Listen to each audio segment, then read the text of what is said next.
Good morning. I'm here with Connecticut divorce attorney Dave Post. Good morning, Dave. Good morning, Ryan. Thanks for having me.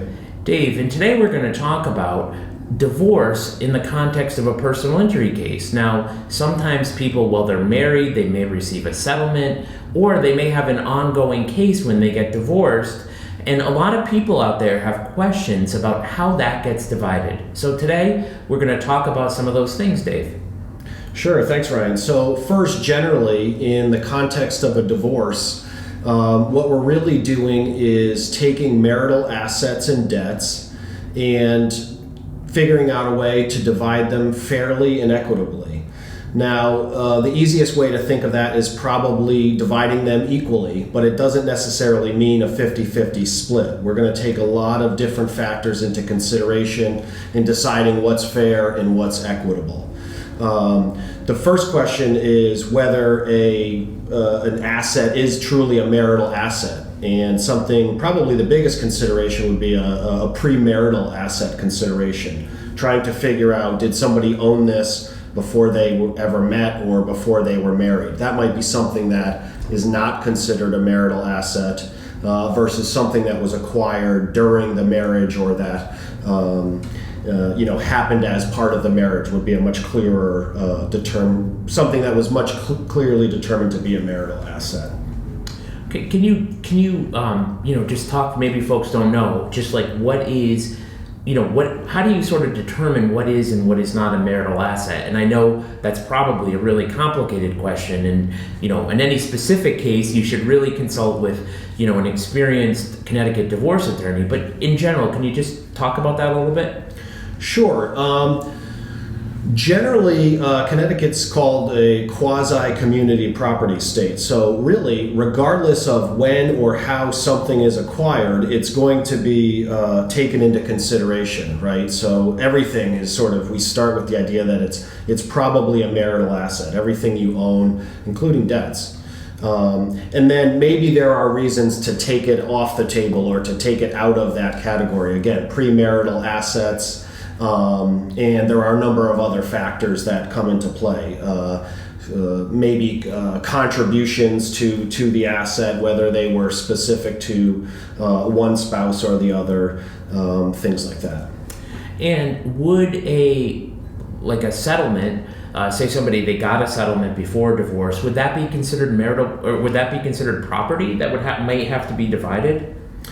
Potentially, but again, if a settlement was received by someone prior to the marriage, it's not a simple answer, but that would be probably your first argument to say that no, this isn't a marital asset, but instead a premarital asset, and that might be something that if we start with the idea that put everything on the table and we're trying to figure out who gets what, that might be something you pull off the table.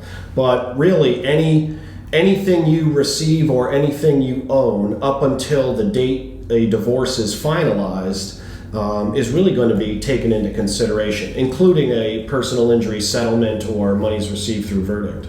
Now, somebody out there may be listening to this and they may say, that seems very unfair, right? Because you're a person and maybe you were in the car accident and it was your pain and it was all the things that you went through. Does that factor in at all in if you're getting divorced? Does that matter?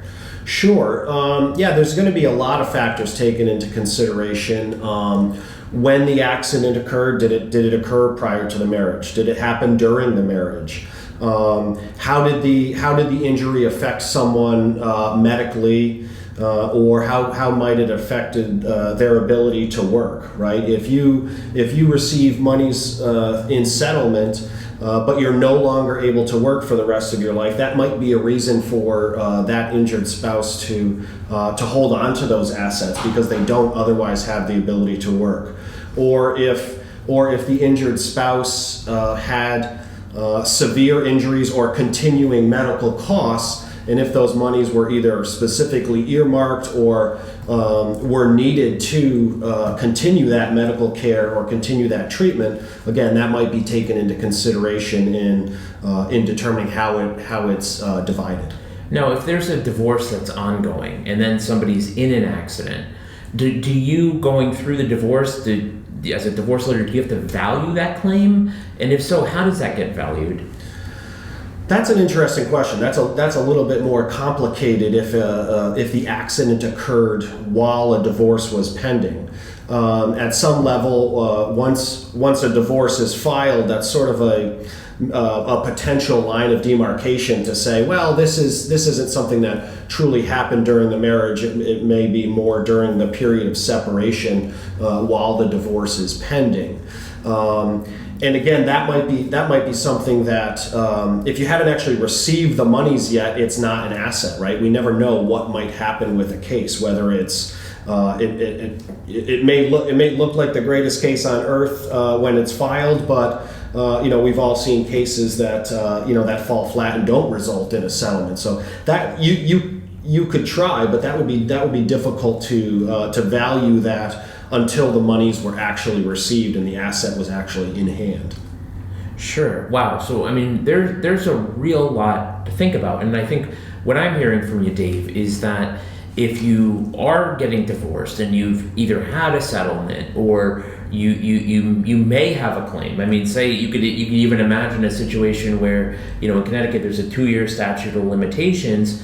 And, a year ago you got in a car accident, and then a year goes by, you get a divorce. That's really going to be something that you're going to really want to talk to an experienced Connecticut divorce attorney about, because it just doesn't seem very cut and dry to me.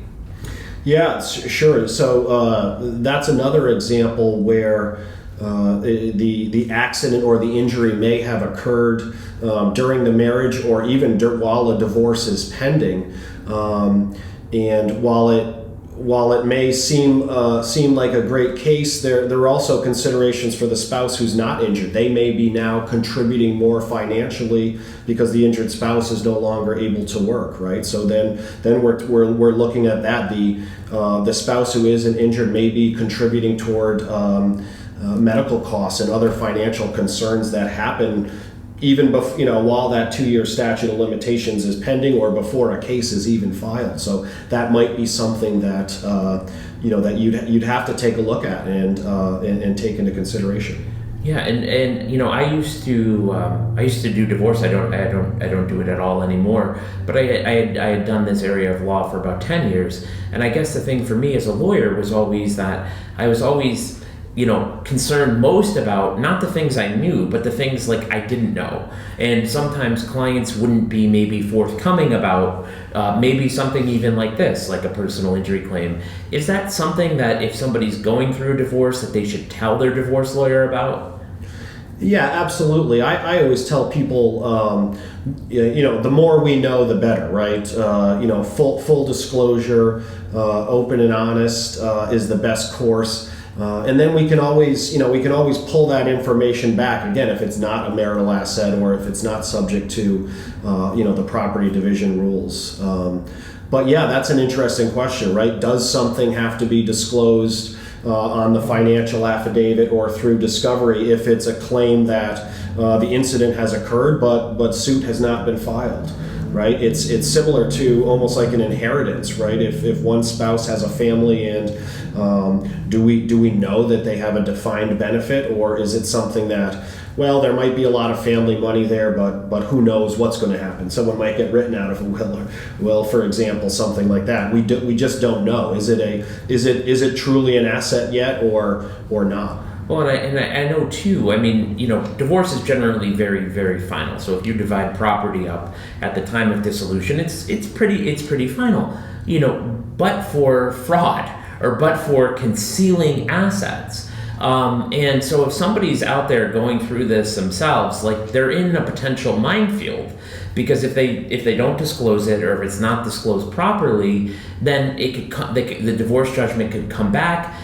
It could be undone for reasons of fraud. Can you talk a little bit about that? Sure. Division of assets and debts in divorce, once there's an agreement or a court order, that's a final judgment. So you can't then go back and revisit it like you might a custody decision where the best interests of the children are always at issue, and you can modify that as circumstances change.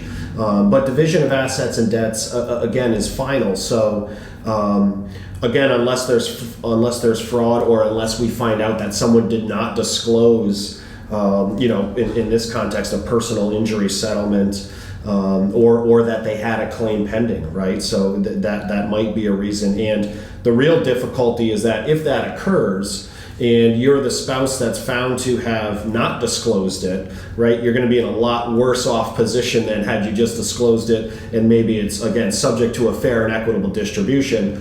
The way it sort of normally works is if you're found to have hidden something or not disclosed it, there's going to be a little bit more of a punitive element there. Sometimes, often in agreements, it will even say, if something is found to have not been disclosed, then it, to prevent that, if it does occur, it goes entirely to the other spouse. There's really sort of a punitive piece to that.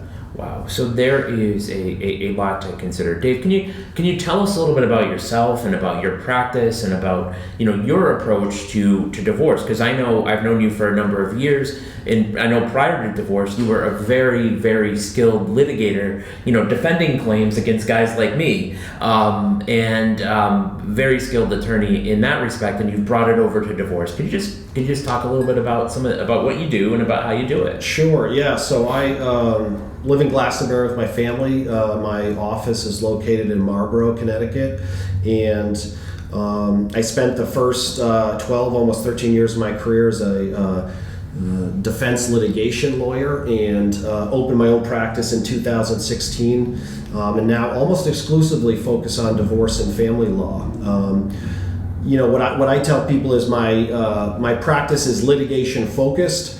But really, what we're really trying to do is find solutions for people outside of court if we can, especially in divorce and family law, where we're really trying to solve the problem as opposed to win the case. And solving the problem is, working through these issues, taking all these factors into consideration, and again, coming up with fair and equitable solutions if we can find them. And so, Dave, I've known you to be very practical, but I mean, and as a person and as a friend, I just, how would somebody go about reaching you? What's the best way to do that? Sure, yeah. Anyone can call the office at any time. We're at 860-657-1426. Or you can learn more about my practice at postlawct.com, and we have information there about some of the substantive law areas of law that we practice, and hopefully you can learn about some of the approach that I take with my divorce and family law cases. Another way to find me is social media. So, looking up Post Law on, Facebook, Instagram. We try to stay active there to, stay in touch with the community. And, and wherever you're watching or listening to this, we're going to put links to all that for Dave. So, I mean, my bottom line takeaway from today's conversation is, if you have a personal injury case, or if you've had a settlement, you really, really, really need to be talking to, an experienced divorce attorney, because, I think at the end of the day, if you don't do it right, it's going to cost you or potentially a lot of money. So you need somebody who's been there, who can work through that process with you, and can make sure that the I's are dotted, the T's are crossed, and it's done right, so you can get your divorce and you can move on with your life. I think that those things are just very important. I think this was very informative to me, and I'm sure it's going to be very informative to our audience. So thank you, Dave. Thank you, Ryan. It's fun to be here. Thank you.